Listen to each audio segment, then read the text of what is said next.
going to start with an anecdote, Eric, and it's going to explain why I'm going to do what I'm going to do. But apparently, Ozzy Osbourne was once in a music studio recording, and I've heard of that guy, Ozzy Osbourne. Gentleman had a poster on the wall of one Aleister Crowley. Ooh. If you're familiar with Ozzy's body of work, got a song about Mr. Crowley. And the guy in the recording studio, he was so excited to have Ozzy there and to have this poster of Mr. Crowley on the wall. Mr. Crowley. So he says, hey, check out my poster. And Ozzy, being Ozzy, and I will do my best to imitate Ozzy, basically said, which in Ozzy speak was like, I don't know who the hell that guy is. To which the guy was like, well, that's Mr. Crowley. Mr. Crowley. So tonight on Nightmares from the Lost Highway, we're going to talk about Mr. Crowley. Bum, bum, bum. Love it. Love it. From a child born into this world, we are taught what to believe. Closed-minded we become, fearful to be deceived. Still we desire to know what lies beyond that locked door. The art of the storyteller, conjuring tales of legend and lore. History hidden, lost knowledge, things forgotten and the unknown. These are the things that direct us and will set the tone. Welcome, friends, to another episode of Nightmares on the Lost Highway.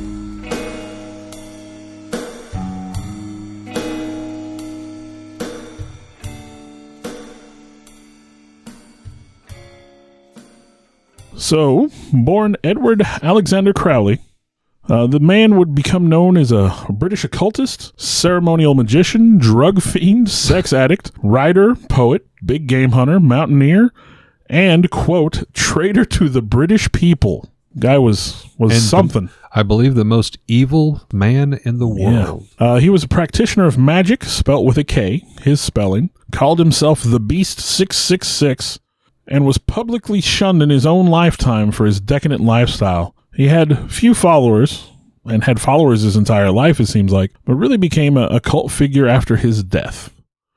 So, this guy, wow. Yeah, as I started, he was out there. Again, my exposure to Mr. Crowley was somewhat limited to a song by Ozzy Osbourne. Mine as well. That's the first time I ever heard of him. A couple of little anecdotes what I'll try to sprinkle in here when we get to the right spot. So, but like you say, when you're going to talk about somebody, you start at the beginning. So, October 12th, 1875, Edward Alexander Crowley is brought into the world. He's raised in a world of wealth and just spoiled beyond belief. He just really felt that he was better than those around him because of this. And when he was younger, he found himself rubbing elbows amongst some of Britain's most devout Christians, which would be somewhat ironic, obviously. That money came from the Crowley Brewery, which I did not realize. I didn't see that. That was his grandfather, who also was Edward the First, and then his father was Edward the Second, and then Aleister was Edward the Third. His father was an evangelist, and at first Crowley himself was devoted to Christianity, mainly out of respect for his father. Now, his father died when he was just 11 years old, and this was sort of when he began to turn his back on the faith. He started pointing out inconsistencies in the teachings of the Bible and decided to start defying Christian moral standards by smoking, masturbating, and having sex with prostitutes. Now, his father's religious aspect, might be worth mentioning, was actually what was called the Christian Plymouth Brethren. And they had three major rules. One, they believed the literal truth of the scriptures. The second, coming. And the third was very interesting, no upper-level priests. Everyone in the church was equal. That's kind of odd. Yeah, kind of different. Very strict household. They weren't allowed toys. They did not celebrate Christmas. There was no childhood books. There was none of that. Well, when he turned his back on the faith, his mother began to refer to him as the Beast, and that became a title that he would absolutely revel in. He embraced it. As Bill had mentioned, Crowley really looked up to his father and considered him a hero, holding him up on a pedestal. But as he grew older, actually by the age of 11, Crowley's father died of cancer of the tongue. Ugh. And at this point, Aleister began to question everything. He began to fantasize about sexuality and torture in particular. His father seemed to have an obsession with death, which he also kind of held on to and clung. He later writes he envisioned what it would be like to be tortured by evil women, in particular, those that were against his religion. Who doesn't want to be tortured by evil women? I mean, I've had some experience. Yeah. So, he was fantasizing about already early on the sexuality and this torture, which became a part of his magic cult culture. But he loved to think and draw about what horrible things could be done to him to self-torture and to torture others. He also, of course, began to experiment with sexuality and the torture at age 11. He had been told, as many of us has probably heard, a cat has 9 lives. So unlike most boys of his age, 12 or 13, Aleister decided to take it a step further and actually act out on this and do an experiment. After all, if the cat had 9 lives, it must surely be impossible to kill. So, as he wrote in his own hand, he captured a cat. He used chloroform to put it out, after forcing it to ingest a large amount of arsenic poison. He then took the limp body of the cat and began to cut it open and dissect it, revealing its entrails. He then finally bashed its skull in and broke several of its bones in the cat's body. As if that wasn't enough, he continued, thinking the cat has 9 lives. He doused the cat with, I'm assuming, lantern fuel or something, and lit the cat on fire, and then finally tossed it out of the upstairs window down into the street. He stated in his own pen, "I believe the experiment was a success, as I was able to use up all 9 lives of the cat, and in fact was quite successful in killing the creature." Now this led to, as you were saying, his mom referring to him as a beast. You can kind of see this kid is already flying off the rails doing this kind of stuff, and you could see why his mom might say, quit acting like a beast, to which he totally just, enthralled. Now, as the teenager, Aleister Crowley continued to go down this path, he often fell back on his father's biblical teachings, especially with the Scarlet Lady and the Beast from Revelations. It was no secret he and his mother's already strained relationship was getting worse. His mother, who still held tight to that Christian Plymouth Brethren teachings, would scold Aleister in sinister ways and, of course, started calling him the Beast. Aleister loved this attention and the title, and he believed at this point in time he was literally becoming the Beast out of Revelations and adopted that numeric identity of 666, calling himself at age 14 Antichrist of the Apocalypse. So he began using the name Aleister in college in 1895 at the age of about 20 years old, with Aleister being the Gaelic form of the name Alexander. He just didn't feel like those names he'd been burdened with at birth were appropriate for who he really was. He developed a reputation for being a great chess player, and it was at this time he began to formulate secret plans of magical domination, part of which was maintaining dominating type relationships, borderline sadistic sexual relationships, with both men and women at this point. He started to delve deeper into the world of the occult. I believe he started getting some of his first volumes of magic. One of which was written by A.E. White, of Rider Waite Tarot fame. And I may have had a similar volume in my possession at one point in time, and I'll tell you, it was a very detailed tome talking about, ancient magic rituals and the words and the motions and the symbols that you needed to use. I wish that I still had it, and unfortunately got destroyed when I loaned it to a friend of mine, and I would love to get a copy of it again just for what's in it. Not because I believe in the magical aspect of it, but because it's just so fascinating to me. He was also infatuated with the Book of Solomon. And the whole King Solomon. Yeah, and the Keys of Solomon are referenced in that book. Aleister was kind of in and out of college there for a while, but when he returned later on, he thrived in English literature, became fluent in many languages, learning French, German, Russian. As Bill mentioned, he excelled with chess, winning several competitions. He became a successful climber, even reaching the heights of the Alps. However, he was later expelled from school by contracting a sexual disease from some of the local prostitutes that he frequently visited. It was during this time he began to find sexual interest not only in women but also men. He bragged he would have sex at least every 48 hours or just whenever it pleased him. He used prostitutes so he would not have to leave his room with his books that he so loved and his research, and he could simply order a prostitute like milk to be left on the back porch. He decided to keep his homosexuality a secret due to some recent backlash with some other popular actors that came out, and he stated he did not have time for such backlash in his own studies. So when he was thrown out of the school, he basically washed his hands of it and said he didn't need that. He was going to basically school himself across the world. Well, yeah, at this time he began to travel far and wide using the inheritance from when his father had passed, and also used that money to arrange for the publication of some of his writings. He briefly considered a career in diplomatic relations after leaving college, but a brief illness triggered in him his understanding of morality and what he would say was, quote unquote, the futility of the human endeavor. I mean, it seems like maybe he had a bout of depression or something like that. Because again, I think sometimes we all feel that it's kind of futile. Yeah, but, yeah. We've all been there. But of course, he continued to pursue occultism. At this point, he joined the Hermetic Order of the Golden Dawn in 1898, and this was a secret society devoted to the study and practice of the occult, metaphysics, and paranormal activity. But many modern concepts of ritual and magic were inspired by the Golden Dawn, including those used in modern-day Wicca and Thelema, which we'll talk about a little bit later, obviously. But Crowley did hire a senior member of this organization to be his live-in tutor on the subject, and they would experiment with ceremonial magic and the ritualistic use of drugs. However, I believe that was Samuel Mathers. I don't have a name, but I believe that was Samuel Mathers. Now, senior members considered him to be too libertine and refused him entry into the order's upper levels.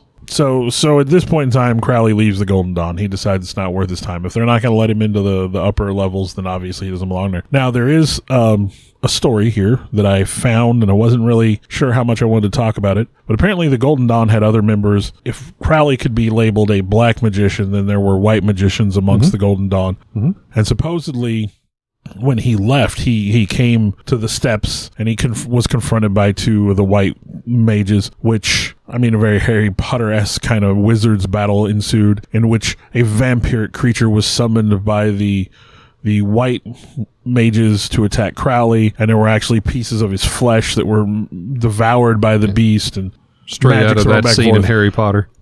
However, one witness did write that it was more or less the guy from the Golden Dawn showed up with what you would call a bouncer, and Crowley tried to get in, and they basically told him to F off. And was drugs may or may not have been involved, which would add some different aspects to that. So after leaving the Golden Dawn, Crowley just decides to leave Europe. It was about this time a former priest of the Golden Dawn by the name of Mathers, that we had talked about, was struggling to keep control of his own chapter of the Golden Dawn that was there in London. Aleister reached out to Mathers in order to become enlightened to reach his next level within that organization, since he'd kind of been shunned by a different chapter. And basically, Mathers needed Crowley's money, and Crowley needed Mathers' support. So the two kind of performed this highest level of rites and advanced Aleister to the grand level magus. That was just in their little local chapter. Now, as it would occur, Crowley thinking, okay, well, I've accomplished this. I got shunned by these people, but now I went to a different chapter and I've overridden them. So he goes in and he's wanting to pick up his paperwork, his certification that he has reached to this, and he has his paperwork from the other chapter. Yeah, that didn't work out too well. The people said, we already basically told you to get out of here. We meant it. Get out of here now. We don't care what you've got from another chapter. We're not honoring it. So this is a first glimpse of Aleister's thinking, I thought. I definitely wanted to throw this in. He takes matters into his own hands and schemed a way to get what he wanted, once again, because he's a spoiled little brat. He watched the shrine for many days, literally like stakeout, I'm envisioning. And when it was left with only a few of the lowest members present, he made his move. He simply entered, stating his new title of Grand Magus, and showed his paperwork and demanded one of the low levels escort him to the inner sanctum, or he would suffer the consequences, which apparently worked. This person gave him full access inside. He then called for the locks to be changed and locked himself inside the inner sanctum. Over the next several days, members heard about what Crowley had done and demanded, he was demanding they honor his title and bow to him, or he would evict all of them and strip them of their titles down to the lowest level, pulling their former degrees away from them. Now, everything was working out pretty good for Mr. Crowley, with only a few that dare challenge him. And I'm sure it's probably some of those same guys that told him to get out of here. However, those few went to the police and demanded they arrest him for trespassing because they had proof of ownership and he was literally trespassing. So Mr. Crowley was removed, kicking and screaming, I'm sure quite literally, from the premises. Now, he later stated it was his last association he would have with the Golden Dawn, but he joked and stated, but of course that was really the demise of the Golden Dawn Temple as well, because they didn't have me and they soon crumbled. This man was a big feeler. Well, again, a child of wealth and being spoiled, he just probably felt he was entitled to anything he wanted.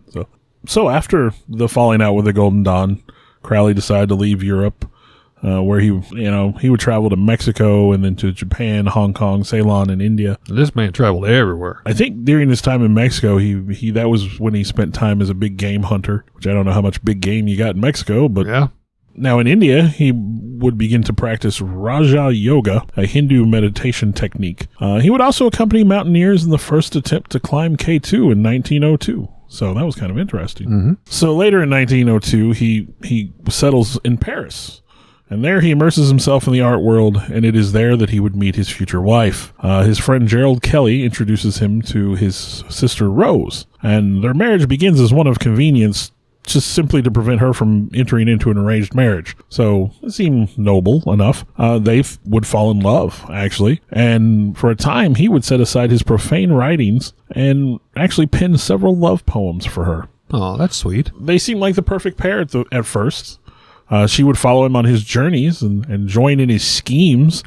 And through her, he found the inspiration to begin his own religion. While meditating, she informed him that the Egyptian god Horus was waiting for him in Egypt. Yes. So in 1904, they traveled to Egypt. And there he reported the mystical experiences that led him to write the Book of Law. Now, when he went to Egypt, he didn't just go as Aleister Crowley and wife Rose. They portrayed themselves, self-proclaimed, as prince and princess. Again, seeking that attention. Yeah. So the Book of Law is a prose poem which he claimed was dictated to him by a discarnate being called Aiwass, with Aiwass being the personal messenger of Horus. And it contains his most famous teaching, quote, "Do what thou wilt shall be the whole of the law." So basically just do whatever you want. Do whatever you want. That's good. Whatever. And he made this the basis of a new religion that he would call Thelema, which Thelema was the Greek word for will. So it seems pretty, do what you will. Now, the name Aiwass, he considers as a guardian angel that follows him through the rest of his life from Egypt. So the Book of Law is accepted as scripture by the Ordo Templi Orientis, which is a occult initiatory organization with one of the major features and core teachings being its practice of sex magic, which seems to be Aleister's thing. Oh, that's definitely his thing. So in 1907, he founds his own order, II, which, if you see it written, it's an A and then three little dots in a triangle formation and then an A and three little dots, but it's pronounced II. The initials stood for the Latin words for silver star. Crowley actually returned to seek out his good friend and former priest Alan Bennett, in which he had taught him some of the dark magic arts earlier on in the Golden Dawn and in his life. He had told Bennett what had happened at the whole Golden Dawn order, and that he had been traveling the world seeking new information, new enlightenment. But he had came to seek wisdom and further advancements in the ways of yoga. Now, again, this man, he was studying anything and everything he could from all cultures, all of forms life. of mysticism and magic. He wanted to reach this new level of enlightenment, drawing knowledge from India, which sparked Crowley's own interest there. Now, Crowley had returned a couple years later after he went to India, and I thought this was humorous. He went again to go find Alan Bennett, who ironically felt he had reached the height, a plateau of enlightenment, and became a monk. This Alan Bennett. So he finds his bungalow and goes and he knocks upon Alan Bennett's door, and there's no response. So, he kind of looks around and he finds a fresh plate of food that is on the windowsill of the house. So he knows, well, he's got to be here. So he turns the knob and it's not locked. So he goes, I entered. He goes, I suddenly then realized why I was unable to, get Alan to answer the door. There within, 10 feet of the entrance of the door, Bennett was floating, hovering 5 foot off the ground. And, he had achieved that ultimate enlightenment as a monk, and he was in true meditation. Thought that was interesting. So in 1909, he starts spreading the teachings of II in the periodical The Equinox. And that's a dated term, periodical. If you don't know what that is, that'd be like a magazine or something like that, a newspaper. Something similar that comes out on a periodic basis. The organization was dedicated to the advancement of humanity through the perfection of the individual on every plane. So it seems like he was pursuing this, ultimate enlightenment that will allow you to achieve perfection. While he was consumed with spreading the words of Horus, his wife was consumed with a different problem, and she had descended into full-blown alcoholism by this point in time. Mm-hmm. They had a daughter, Lilith, who died of typhoid in 1906. And don't ask us to say her full name. Well, I didn't even see her full name. I will attempt it just for the fun. Nuat Ma Emitor Hecate Sappho Jezebel Lilith Crowley. Wow. We'll That's just a call her mouthful. Lilith. Now, Crowley blamed her death on Rose's inability to manage herself. Obviously, if she's an alcoholic, she's not taking care of herself. How can she take care of her family? They would have another daughter, Lola. Lola would, of course, be left with Rose when the couple divorced in 1909, and then Rose would be committed to an institution in 1911. Now, Lola's full name was Lola Zaza. Yeah. Zaza. Zaza. We talked about the Ouija board We thing. talked a little bit about that And on apparently the previous podcast. Crowley himself was fascinated with talking boards, too. Obviously, he pursued all that kind of thing. He also had a son, Randall Gare Dory. That was 1937. He was one of his many mistresses, Patricia Daughtry McAlpine, and we talk about, we will get to it. This man had a lot of children. We'll just put it that way, with a lot of different women. So after divorcing Rose, Aleister again decided to travel. He floated from city to city for quite a while. During World War I, he moved to the United States, where he contributed to a pro-German newspaper called The Fatherland. After the war, he moved to Cefalù in Italy.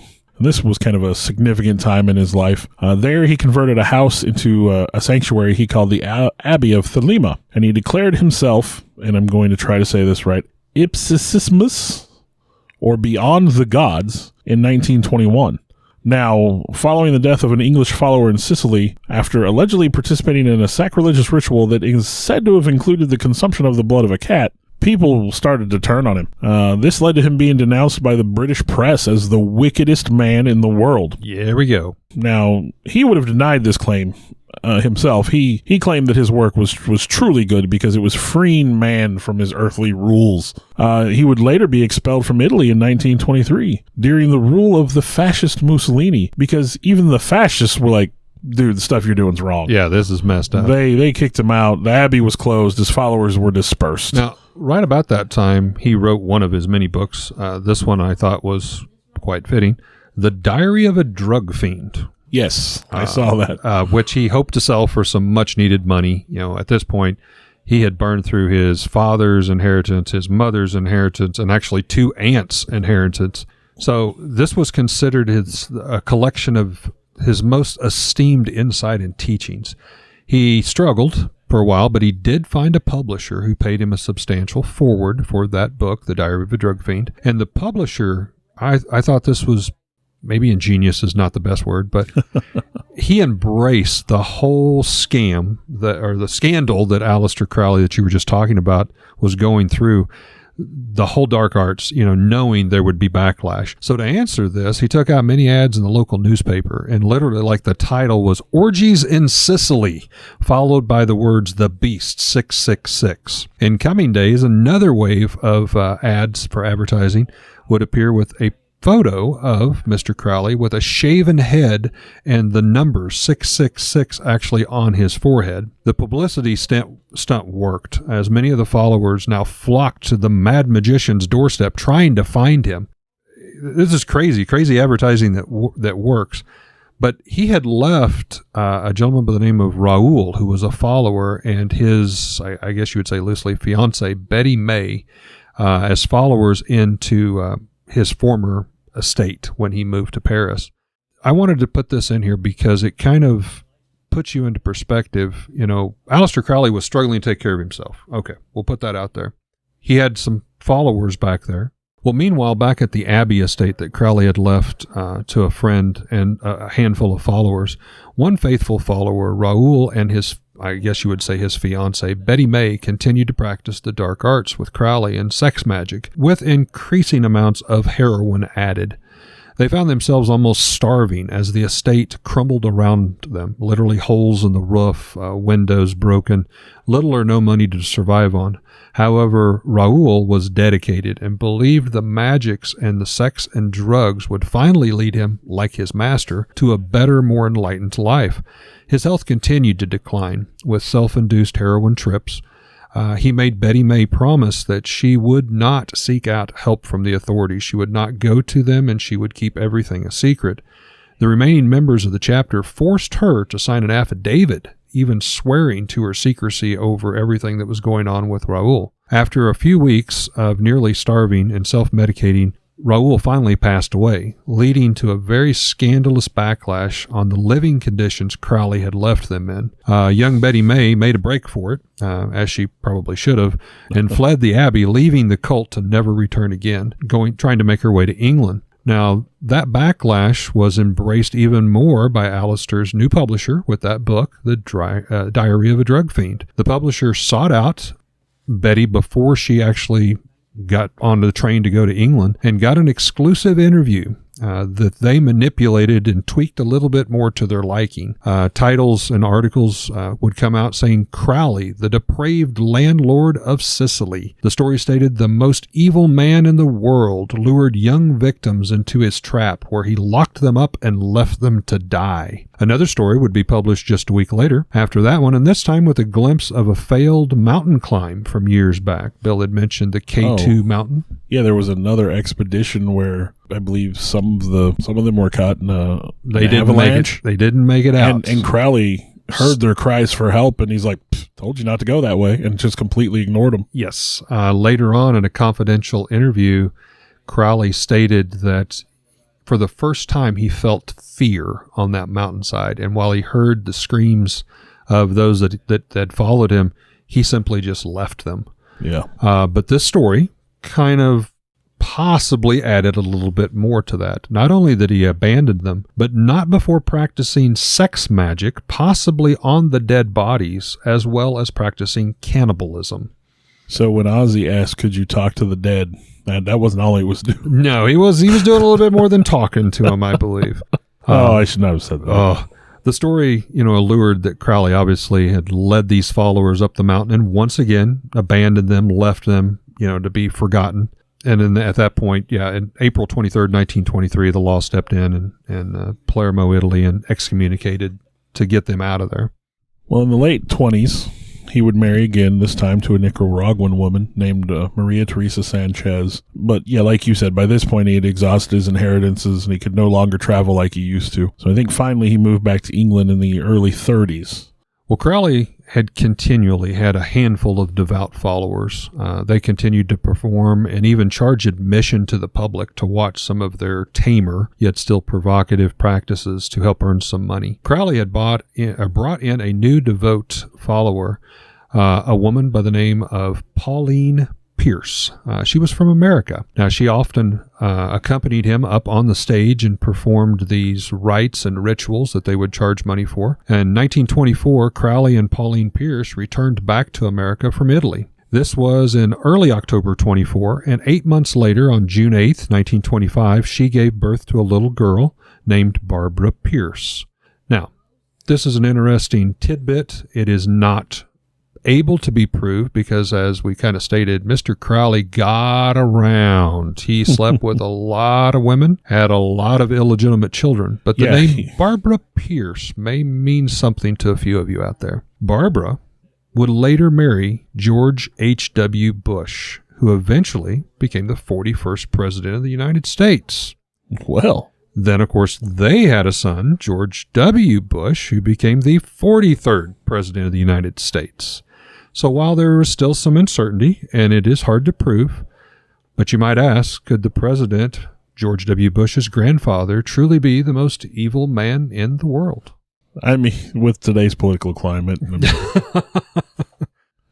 So during World War II, Crowley had the opportunity to meet several figures of prominence, such as Ian Fleming, who's the creator of James Bond, and Roald Dahl, who you know as the author of Charlie and the Chocolate Factory. Oh, yes. Now, a lot of people thought he worked for British intelligence because a lot of places he would end up would be places that would later be revealed to be under investigation by the British. He never officially worked for the British military in any capacity. He would offer his services at one point to the British Naval Intelligence Division, but they turned him down. They didn't want to be associated with him in any way. As most people were. Now, sometime along this point, Crowley took on a new follower, and I'm probably going to butcher the name, but I believe it's Israel Bagarde. In quite simple effects, he was a cash cow to Mr. Crowley, who was still needing money, seemed to be needing money most of his life. He took this gentleman on as his private secretary. During this time frame, Crowley finished his next book called Magic, spelled M-A-G-I-C-K, the old way, Magic, the Theory of Practice. This was the first book published in centuries on what was considered alleged true practices of magic. And times were actually quite good for Mr. Crowley at this point in time. However, once again, it was short-lived. When police approached Crowley's apartment with excommunication orders for Crowley and this Israel Bagardi and Maria de Merte, or de Armare, I believe is how you pronounce it. But Crowley, of course, he had just published this book, and he was living high on the hog, and he didn't want to leave, so he began to kind of, once again, plot and twist things around. He decided he wanted to stay and bask in that newfound glory. Now, Israel later went on the record stating, "The cunning old fox took Maria and myself to the train station, where we were swept off to Germany. In return," Aleister stated, "I will come to you in a few days after I finalize things." However, he went to a doctor friend and wrote him a letter of ill health, making it unlawful for him to be able to travel, so he could not be excommunicated. So Crowley got to stay and flushed us away, as he was saying. Funny how things would work out, though, because Maria started then sharing with Israel, this gentleman who had become the cash cow, helping him and his personal secretary, how she was fed up with the way Crowley beat her and treated her and sodomized her. Now, the two, Israel and Maria, Crowley's former Scarlet Lady, I might add, would fall in love. Israel shared this information with Crowley, which I thought was a gutsy, ballsy kind of move. Go to the boss and say, "Hey, I know she was yours. You swept us away to Germany. We fell in love. We've been having, sex magic, and I just wanted to come clean with you." Ironically, Crowley's like, "I commend you for that. Thank you for addressing her and taking care of her in my absence." Well, why wouldn't he? I mean, do what you will. Do what you will, I guess, truly. Now, a short period later, Crowley does ask Maria to marry him, and she does. So he takes her back, and then, unfortunately, within months, she tried to commit suicide. So I think she maybe tried to escape and got lured back in, tried to commit suicide, ended up being institutionalized, where she would die just a few years later. Now, Crowley just continued to move on to find another woman. Basically, as followers turned against him, he would sour to some, he'd move to different areas. He moved to Paris, where for a while he found a woman named Christina Foyle of the famous Foyle bookstore chains. There, Crowley was invited in to share his philosophy of magics to the most elite. Shortly thereafter, he befriended another woman, Nancy Cunab, a wealthy shipping heiress. Some years later, Crowley had been briefly acquainted with a lady by the name of Nina Hamlet. She was a model and a painter. Now, in 1932, Nina published her memoirs, which she included a great deal of her time that she spent with Crowley, where she stated they together performed dark arts and the sexual magic. She also claimed her young baby disappeared during that same time frame, never to be found, alluding to possible human sacrifice. Crowley was outraged. He issued a court proceedings to cease and desist with any further publications of this book, and in 1934, Crowley was found in court, and he was asked if he called himself 666, to which he smiled and said, "Yes, indeed." They asked again, "The Beast, do you call yourself and address yourself as the Beast?" Which he again stated, "Yes." The court asked him, "Well, if these are the confessed titles that you yourself claim, would you not agree you fit the description of what Nina Hamlet has stated and possibly involved with the mysterious vanishing of her daughter. Crowley mocked the court, saying 666 simply means sunlight. So you could also call me a little ray of sunshine, to which the entire court bellowed out and laughed. Crowley lost his case, by the way. The judge did not find the humor in it, and he ended up losing everything as it was stripped from him, and once again, he was literally living on the streets. Yeah, towards the end, he was impoverished, disgraced, and nearly skeletal from heroin use. He never lacked for followers. Like you said, he fathered several children, and for some reason was still in demand as a medium and a magus unto the end.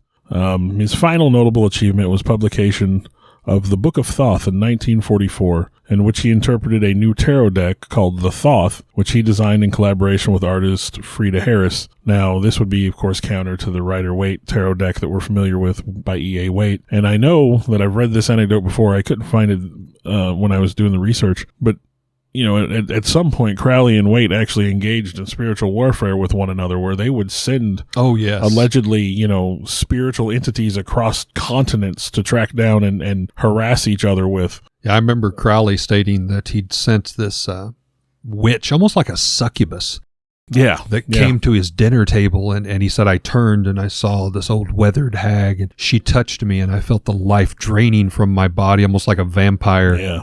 And then she turned into a beautiful bosomed woman, which he joked and said, I would have had sex with either one of them. Yeah, I mean, that would have been Crowley, right? Yeah. So he died in poverty and obscurity in an English rooming house in Hastings in 1947. The cause of death was listed as chronic bronchitis. His funeral was dubbed the Black Mass, and it was attended by only a few of his closest friends and associates.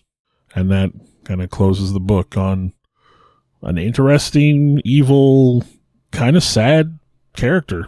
I will say the more I dove into this, I had no idea there was so much here. I mean, I quickly come across pages and pages. One YouTuber actually stated, if you're looking into Aleister Crowley, you're going to find truckloads of books written about him and memoirs and biographies of people who knew him and or were affected.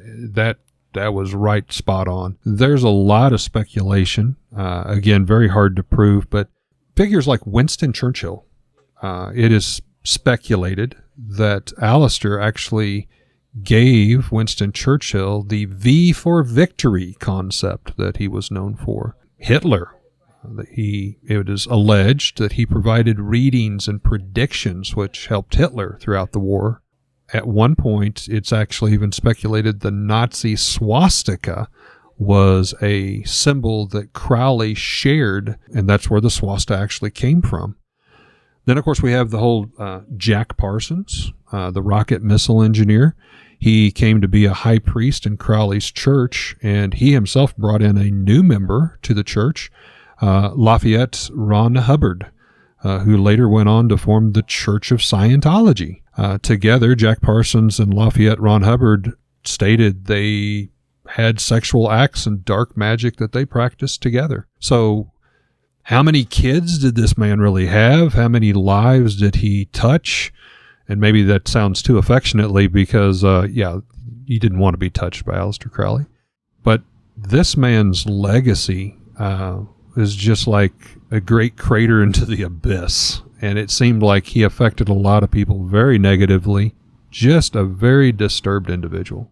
Well, we hope that you enjoyed this tour of Aleister Crowley. Just another example of what you might find on Nightmares on the Lost Highway. Thanks for listening. I'm going to do it. I'm going to go all out, just so you know. Okay. It's going to be stupid. Go for it. So, tonight on Nightmares from the Lost Highway, we're going to talk about Mr. Crowley. Bum, bum, bum. Love it. Love it. Would like to give a shout out to our first paying sponsor, Raven's Loft. That's our family shop here located in Lebanon, Missouri. It's your one-stop gaming, vintage toy, and collectible shop where you can find Star Wars, Transformers, G.I. Joe, comics, vinyl records, role-play gaming, Magic the Gathering, and so much more. We're located here at 223 West Commercial, downtown Lebanon, and also in our second location, also here in Lebanon at the Heartland Antique Mall.